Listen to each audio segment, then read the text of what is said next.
Hi guys. Talk us through that. Talk us through that game.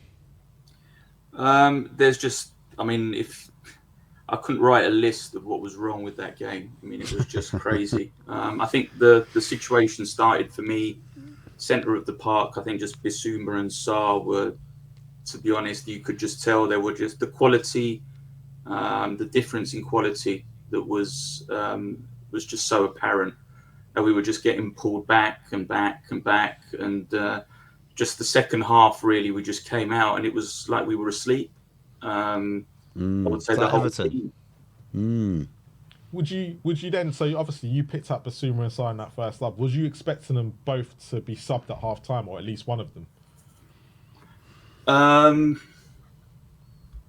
if I was honest, I wasn't expecting either of them to be subbed off. What I was expecting was quite a strict talking to, simply because what we had on the bench ultimately was not going to make that much of a difference in my eyes compared to what we already had on.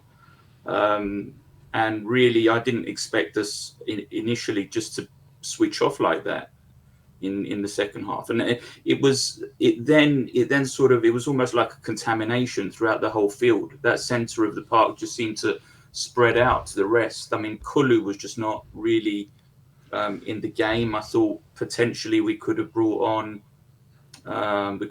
Tel, put him on the right wing, and had taken off Saar and put Cullen Moore as a number 10 just to get a bit more bite in there, in sort of a little bit more centrally.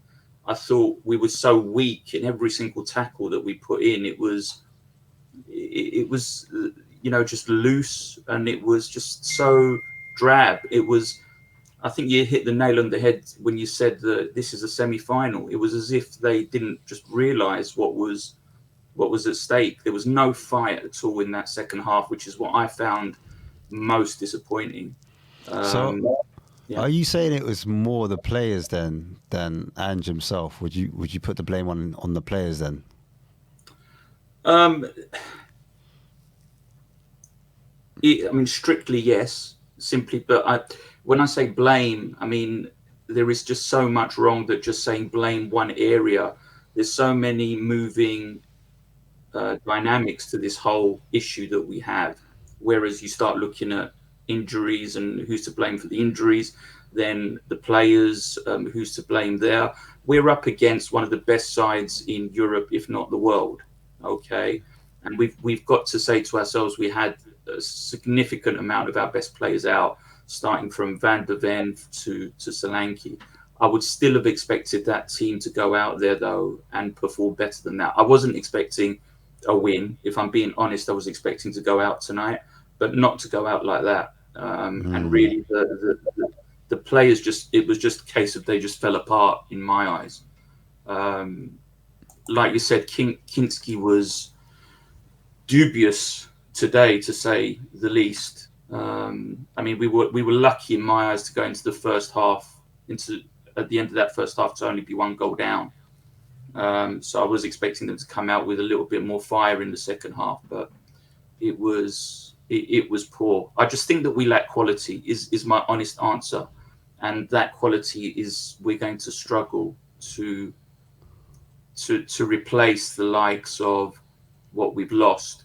So if you take the squad that we had back in 2016, or into the going into the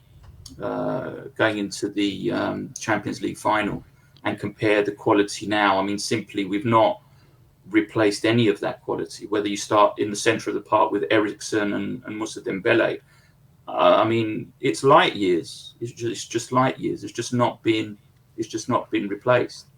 Was So, sorry, Karen. Yeah, no, I was going to say, was you impressed by any of the new signings that came on that we got in January? Obviously not Kingski, but the other two. If I'm honest, not really.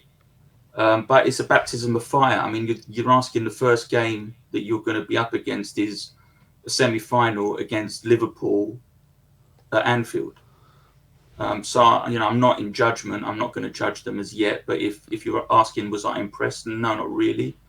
Um, it was just, I think, just too much to do. It was just trying to push it too much. I mean, I can understand why Ange threw the defender in, but then again,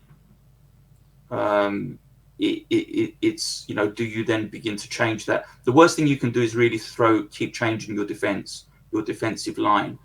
But if he felt that it was going to improve things and sort of make things a bit more steady, I don't really think that it was any of those goals were particular defensive errors for me. It just there was a total breakdown for me in that second half.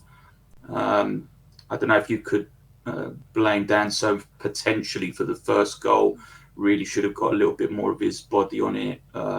Even Archie Gray, I guess, from his position there, he's caught between two men. Who does he go to? Does he look over his shoulder? But I just thought that there was just such a difference in quality today, and it just showed. And it was just a really, really disappointing performance in that second half for me. There was just not enough fight.